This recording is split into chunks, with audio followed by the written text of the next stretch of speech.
Alright folks, welcome to the Mistakes Were Made Dinocast. I'm your host Chris Barlick.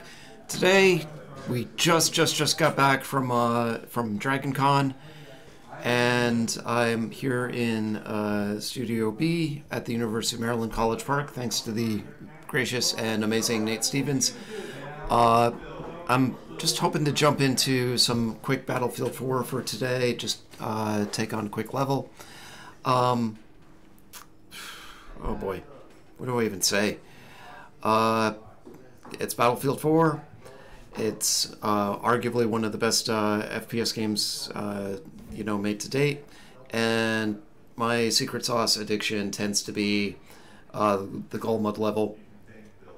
I've always loved it. I love the layout, the openness of it, just the fact that different ideas and tactics can work. There's a zillion different ways to play it. I've always loved the fact that one of the capture points moves back and forth, and that varies the map pretty well. Let's see. Just drove back from Atlanta to DC the other night. The amazing Dr. Stuart D. Washington was with me. A week in Atlanta, just absolutely amazing. This was our third Dragon Con. We rented a 16-foot truck from Penske, and we split the load and the cost with Colin Hutchens of CDH Creations. If as far as woodworking and laser engraving and geekery are concerned, Colin set himself up beautifully. He works out of his home in Potomac, Maryland. This amazing garage of productivity.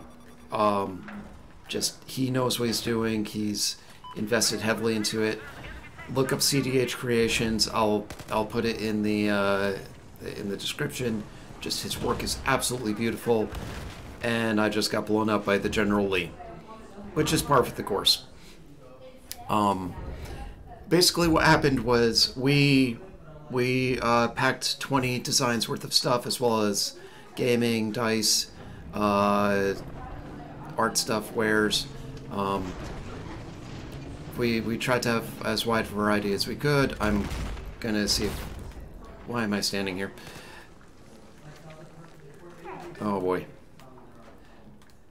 Alright, things have gone terribly wrong.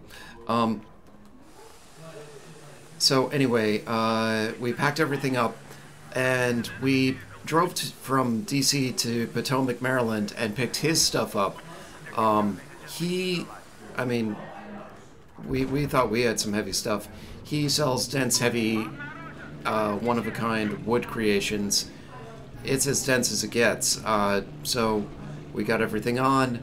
Basically, we used his stuff as a half-ton just backstop, and it kept everything from moving for the 600 plus miles down to Atlanta and back again. Like, things did not move, budge an inch. It was excellent. He knows what he's doing. And we got in, we got to the hotel, we unpacked everything we could. That person wants to murder me. And just unpacked, had an absolutely amazing time with the convention. Jeez. Yes! Alright. I am helpful and a good person. The convention. We were on the waiting list for Dragon Con for 5 years. It was my dream, and we were lucky enough to get in back in 2021. Tracy Bell runs the vendor relations. Absolutely amazing woman. Nicest human being you'd ever want to meet. And we got everything in. We loaded in. We spent a day building out the booth. And just what we were able to get out of it, beat anything I've really ever dreamt of. You set up a table at a convention, and part of you is like, oh, everything's going to go wrong. Everything's going to be a horrible failure. That wasn't the case. We had nice comments and just, honestly, record sales. It was absolutely amazing. I can only say nice things about Connor Corbett and Stuart Washington.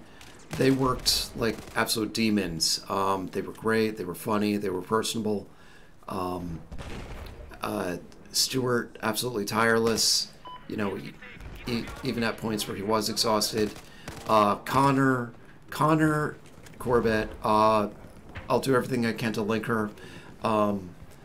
She sort of goes by Conebone or Conexbone. I haven't really figured out, you know, her precise handle on it. She is like a Tasmanian devil of just sheer productivity. There was nothing she couldn't take on. Just setting stuff up, breaking stuff down, reorganizing things. You know, she just never had a down moment. There was never a moment where she just wasn't tireless and reaching out to people and helping people. And it was amazing to see, you know, and it was just that cool to have that together and to have that. There we go. Okay, that sort of backfired, but it worked. And she was just absolutely terrific to have on my team. Just amazing in every way. God, what have I been using? I think, yeah, I've got an AKU-12. Ruben, super nice guy. He switched my rocket launcher around. All right, I'm going to do better or worse this time.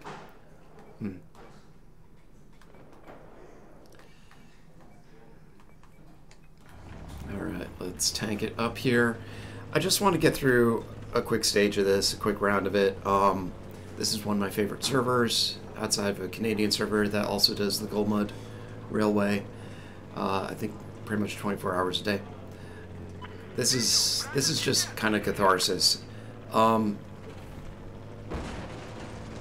There was an incredible amount of stuff that went right.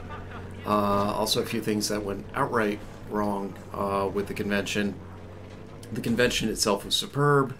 Granted, some of the vendors were saying, oh, you know, apparently the fire marshal restricted the number of people that could be in there and kind of cut the traffic flow down. So some people had grievances with that. We just noticed, you know, that we had the best crowds we could have hoped for.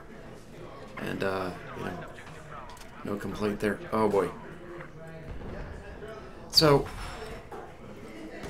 let's see. The hotel did not go nearly as well as it could have. Apparently, oof, he wants to blow me up, and he's going to succeed if he keeps doing that. Yeah, there we go. All right. The hotel, the Residence Inn out in Buckhead, Lenox. It's a nice enough facility. That's not the quibble. Oh boy. All right, I've got to put the site on that. They kept Connor waiting in the lobby for about 3 hours. Her flight came in before we arrived. We drove through the outer bands of Hurricane Idalia, and this really seems to be becoming a pattern here. All right. Dang it.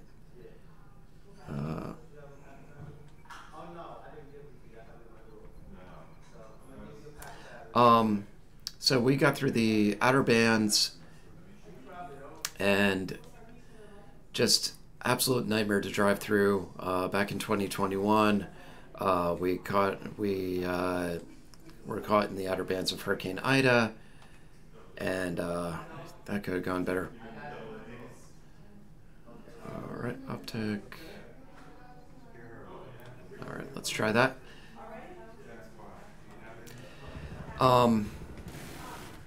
we were just racing to the hotel to try to get to Connor so I could check her in. There, apparently Marriott was like, oh, you know,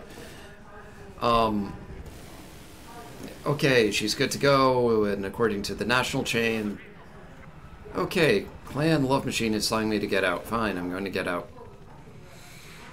And going after C here. So, within all of that,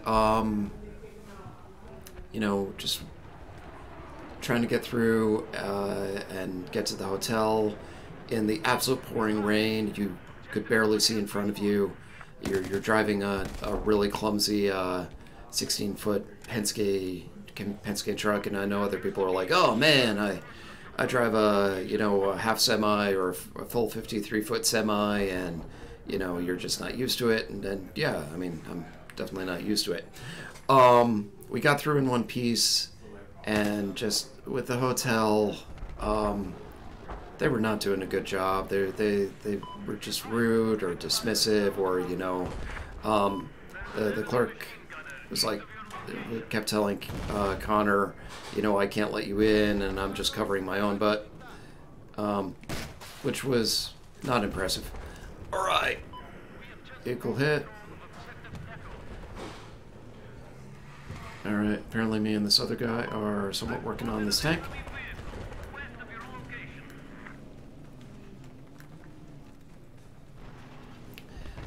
So, I think the most interesting sort of hotel failure was, it was a 2-bedroom suite, and I gave Connor and Stuart the bedrooms. You know, just I wanted them to be comfy, and I took the couch in the living room. We weren't sure if it pulled out into an actual bed. So first night it was just like, okay, you're on a couch, and oh boy, you know, that ain't comfy. So we came through and asked, you know, can we pull out the bed structure? And they kind of looked at us like, you know, we were Earth's dumbest human beings.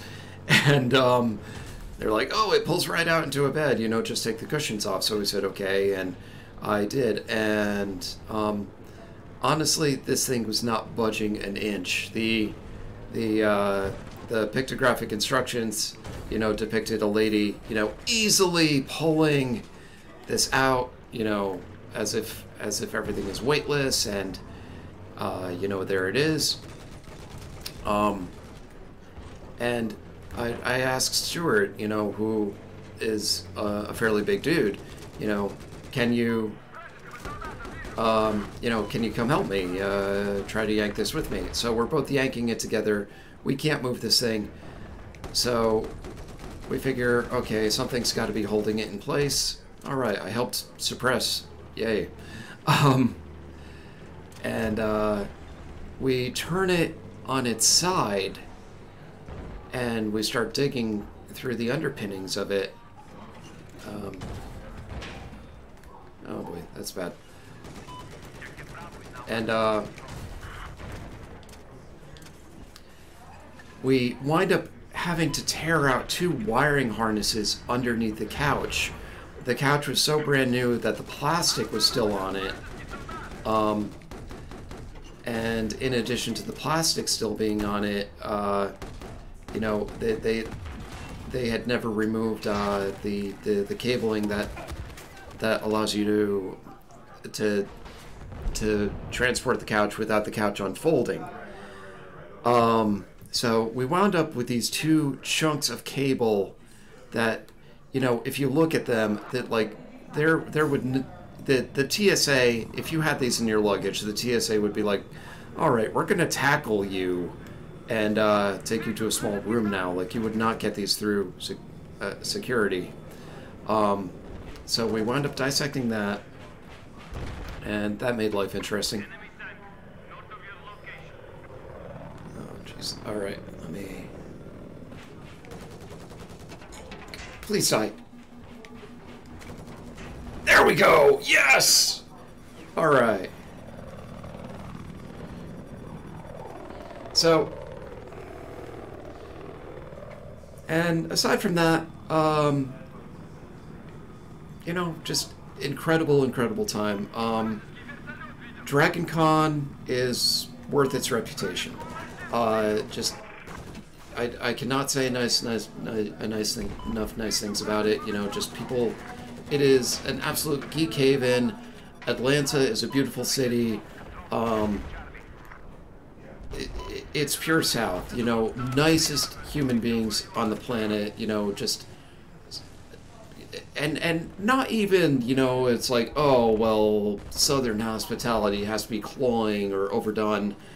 It wasn't that in any way. It was just naturally nice, and, you know, cool to have you here, cool to see you, welcome, you know, oh, I know this cool thing, or I can tell you about this cool thing, we'll show you around, and I'm being shot at. And that guy was really good at shooting me. Nicest people you could ever hope to meet. And, just these cool little touches with the convention. People were handing out badge ribbons at random, you know, just cool, random, funny things. People were doing meetups. Hardcore cosplayers were showing their very best stuff. There's this weird kind of acts of kindness / pay it forward mentality that comes with the event that's just really neat. You know, people would give you stickers or pins, or someone give me a little rubber ducky.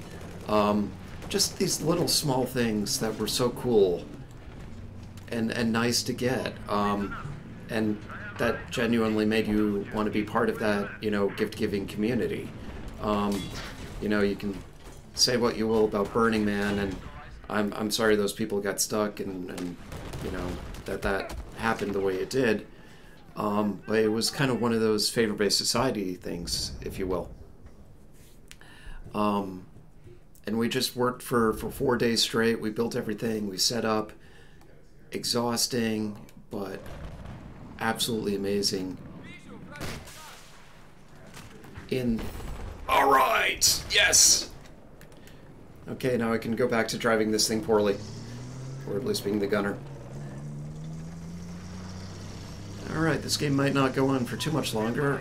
The Russians, for better or for worse, at this point in history, have their act together, and we are somewhat wiping the floor with the Chinese. But yeah. This gun is amazing and wildly inaccurate when it's moving. Such as the state of physics.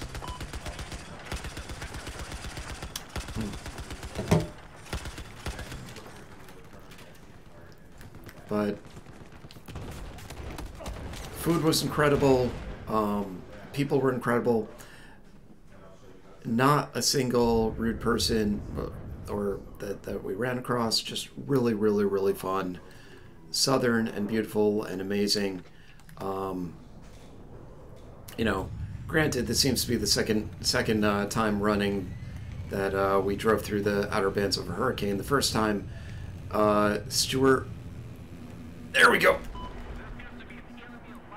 Yo, Stuart ran through it, drove through the outer bands, or you know, his driving shifts seemed to intersect perfectly with Hurricane Ida. But got through it. He held himself like a champ, even though, you know, he was kind of like he's going for a road test and is dealing with a learner's permit, but just did incredibly well. Just absolutely fun event, and you know, you can go as a vendor, you can go just if yes, all right, this is actually going well for once. And someone wants to murder me.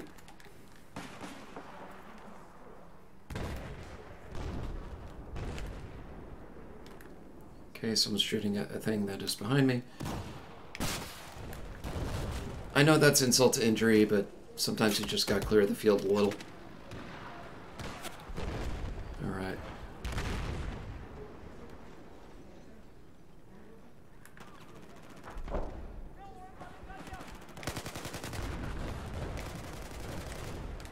Okay, I'm actually playing well for once in my life. And this is being streamed. That person is about to murder me. That makes sense. C'est la guerre.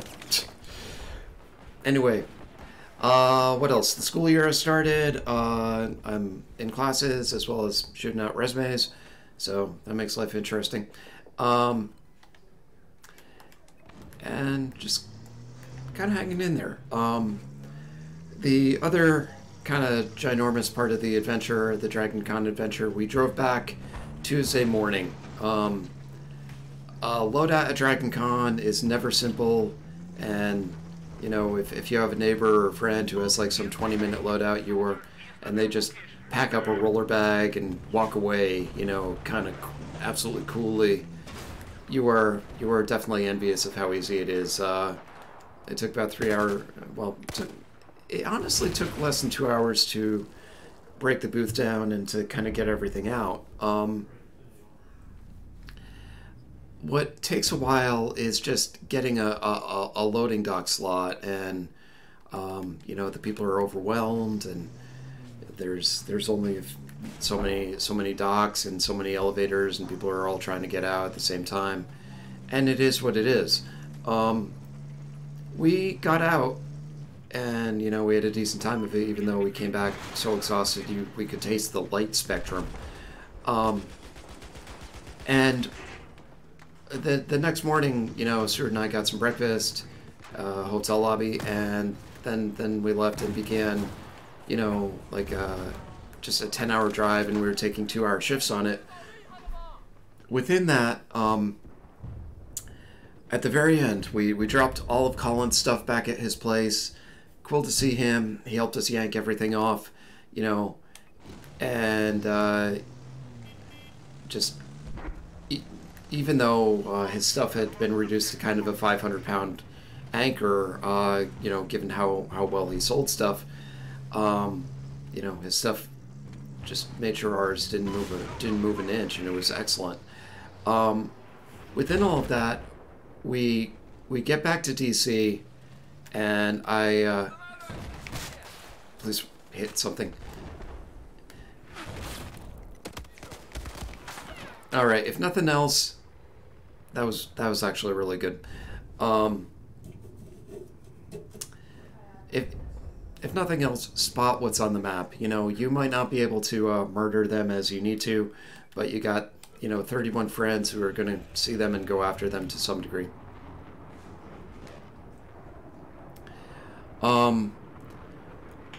We accidentally, or I accidentally, blew a tire while driving through DuPont Circle. Stuart has an apartment sort of at the end of Embassy Row. Here's the thing. It's easy.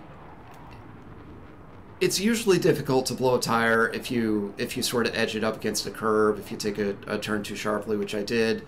You know, the truck is here and it's 16 feet long, and you're sort of not used to the size of it. Innuendo, not intended. And within that,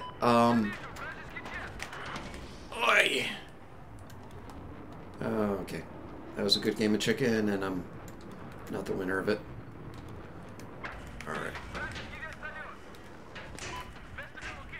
Alright, this guy is murdering me.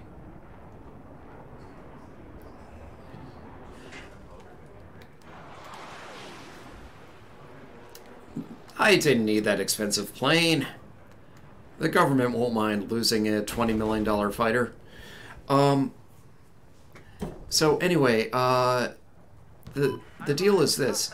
Embassy Row in DC, the curbs are very nice and dignified and elegant and beautiful. They're also made of marble, which is essentially razor sharp in comparison to a normal concrete abutment or curb or corner.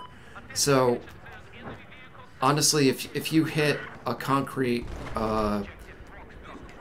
something concrete, the tire will just sort of roll off of it. You know, this might happen to you a couple times a year. It is what it is.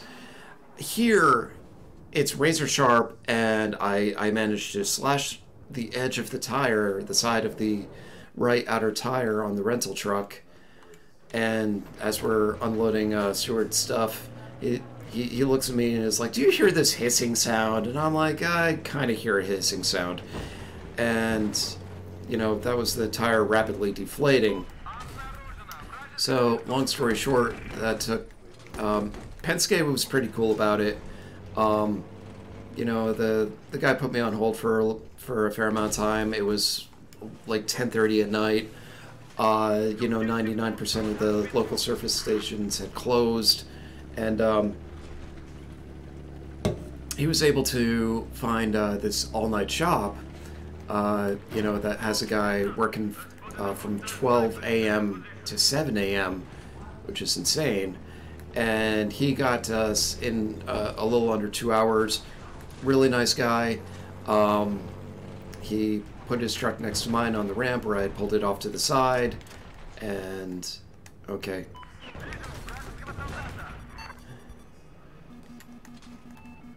Alright.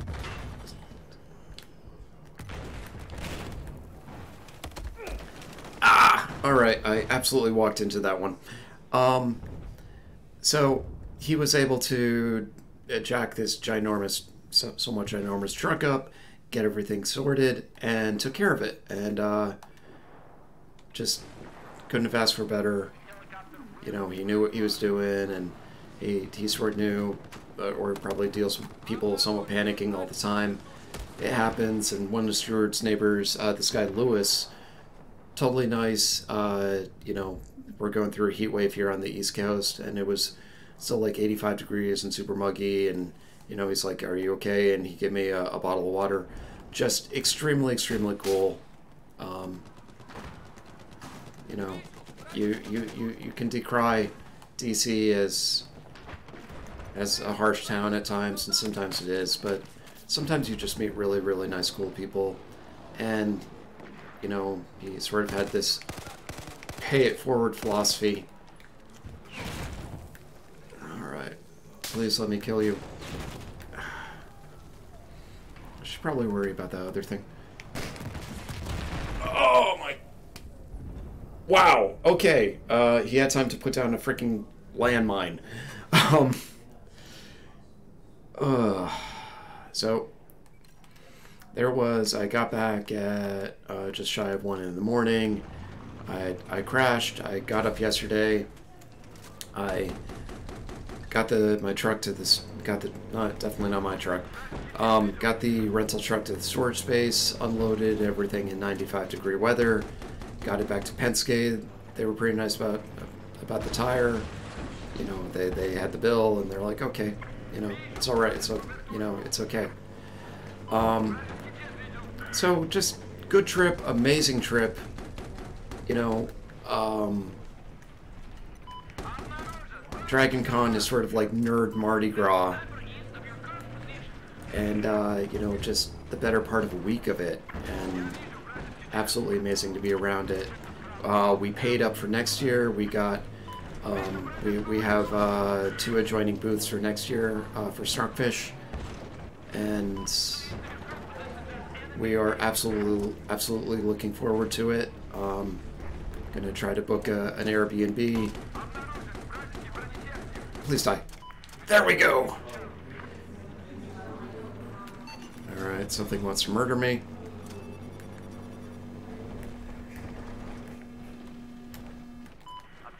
When in doubt, get out of the tank. Alright, here is my act of bravery for today. I'm going to hide in the cargo container. Alright, that's clear.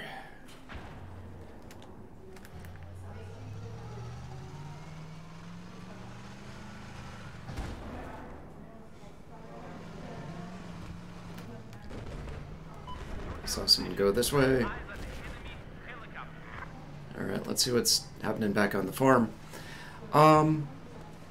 Just amazing trip. If you ever get the chance to go to Dragon Con, do it. Do it, go with friends. You know, if you're curious about it, just, they know what they're doing, and they've made something amazing out of it. And, you know, especially after the pandemic, absolutely amazing to see it do this well. You know, people wanted it back, and they brought it back hard. What else?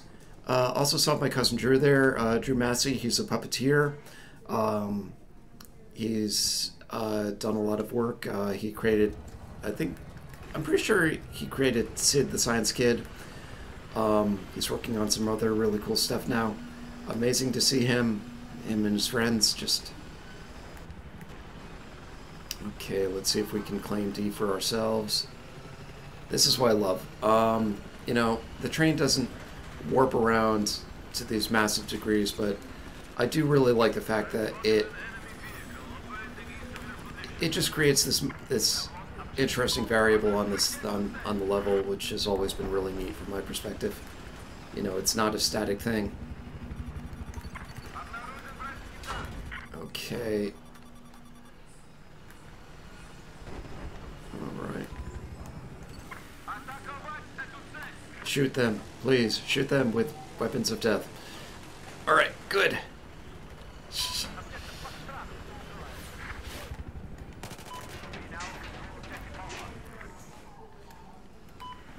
That wasn't the best move I could have made, but... Alright, I'm gonna bail, because sometimes that's the best move. Okay, I was hoping to clear some of those mines. I don't think I achieved that.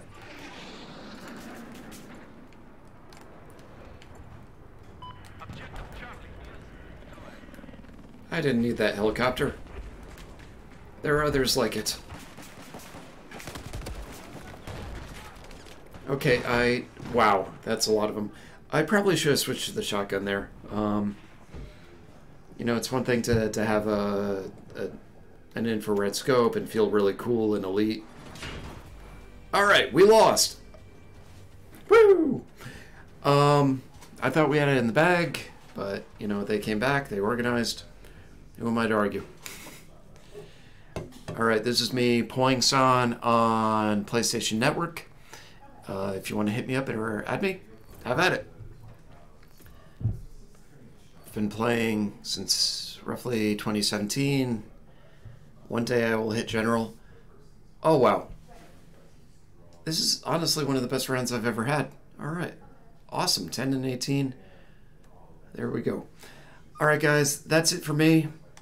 Thanks for joining in to the Mistakes Were Made Dinocast. I've been Chris Barelick. Hope you're having a good school year. Hope everything's good. You know, stay cool and take care of each other. And this takes a little while to log out, but beyond that, Excelsior! All right, have a good day. Thank you. Bye.